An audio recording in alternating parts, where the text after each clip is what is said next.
What is going on, everyone? Rick Ucchino here again for SK Wrestling, and we now live in a world where The Miz is WWE Champion once again. We better get used to it, or maybe not, considering what he has ahead of him next week. Bobby Lashley still a total badass, and the Raw Women's Division is about to get a major boost. Let's get right into it. Here's what Raw got right this week, and what parts of the script, frankly, should have just been tossed in a dumpster fire. We will start with The Miz opening up Monday Night Raw as the new WWE Champion. I know a lot of people, frankly, hate this, but the man has absolutely earned it with all of his work put in over the last decade and a half. The cash-in, meanwhile, was really good too, which means that the briefcase didn't get wasted this year like we all thought it would. And honestly, I think his run is just the gateway to something even more long overdue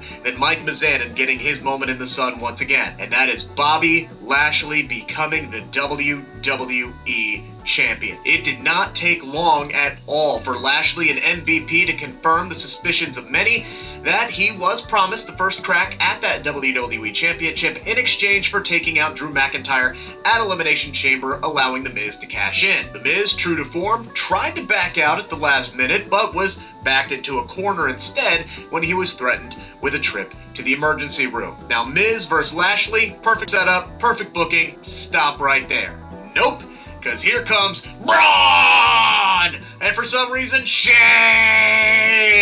Braun demanded a title shot. Yes, demanded a WWE title shot, and Shane said no, because that's not how things work in WWE. Wait. Really? Not to steal the Miz's line, but really? Seth Rollins, Randy Orton, Goldberg, and most recently Sheamus all received WWE title shots because they just showed up and asked for one. So yeah, actually, that's exactly how it works in WWE. Anywho, Braun and Lashley end up in the main event, and much to my surprise, Lashley goes over clean as a whistle to earn his one-on-one match with The Miz next week. This is one of those occasions where, frankly, you gotta let it play out. Lashley has never looked better, and WWE just gave him a major boost by having him knock off the monster among men without any hijinks whatsoever. I think The Miz is in major trouble next week, folks. I think we're looking at the next WWE Champion in Bobby Lashley. Moving on now, the New Day and Retribution continued their rivalry for whatever reason, because it's not like this program is very high profile in WWE's eyes. If it was, Mustafa Ali would have gotten involved in some way, shape, or form and cost Kofi Kingston the WWE title at Elimination Chamber. Regardless, Xavier Woods continued his grassroots efforts for a match with Reckoning, and I'm absolutely loving the commitment to that. And that's pretty much all I'm really loving here. Mace and T-Bar, they had Kofi and Woods beat after a double choke slam, but for some reason, Ali, he told him not to go for the pin, instead inflict more punishment. Then the two fumbled around for a few moments before the New Day got the upper hand and won the match in pretty quick fashion. And then Ali berated his followers afterward like he didn't just stop them from winning a match they had easily in the bag. That's it, folks. That's it. In the words of former Cincinnati Reds manager Lou Piniella, I have seen enough to know that I have seen too much. It is time to end Retribution. The booking flat out just sucks, and that is a lot of talent that is just getting absolutely wasted. Charlotte Flair, meanwhile, proved once again that she is one of the best performers on the planet. She worked her tag match with Asuka perfectly Monday. It was subtle, but you could tell she was still bothered by Lacey's pregnancy announcement the week prior. She didn't overplay it by any stretch of the imagination, but was just discombobulated enough to cost her team the victory.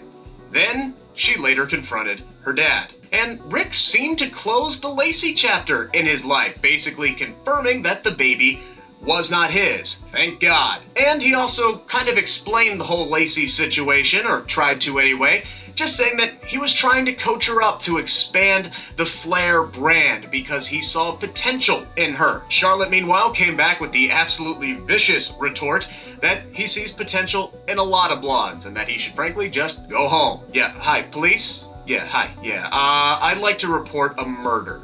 One thing that continues to suck, though, is Asuka's booking. Not only did WWE refuse to find a replacement challenger for her at Elimination Chamber, but she ate the loss in her tag match with Charlotte, meaning, by the way, now that Nia Jax has pinned both the SmackDown and Raw Women's Champions on back-to-back nights.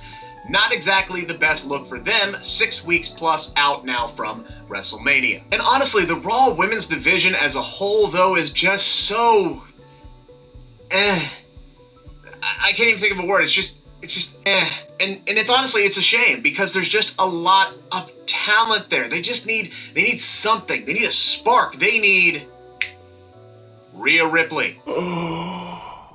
WWE did run some vignettes announcing that the Nightmare is officially coming to Raw. It's about 4 weeks later than they should have started running these, but it is still the right move. Raw absolutely needs her right now, a lot more than SmackDown does, and I still believe the right play is to hotshot her the WWE RAW Women's Championship. Have her be the one that beats Asuka and then successfully defend it against Charlotte Flair at WrestleMania. If you want to know why, I've been talking about this for months now. Follow me on Twitter at Ucchino. That's our video this time around. Make sure to give us the old thumbs up there. Oh, wait a minute, time out.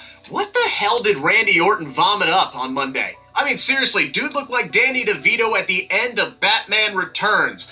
And I think the thing that I like the most about this segment is that commentary was just like, well, that was awkward. Here's this tag match now. Not, oh, maybe Randy needs help, or should we call 911? No? Okay then, here's this tag match. Voy a la playa, había subido la marea.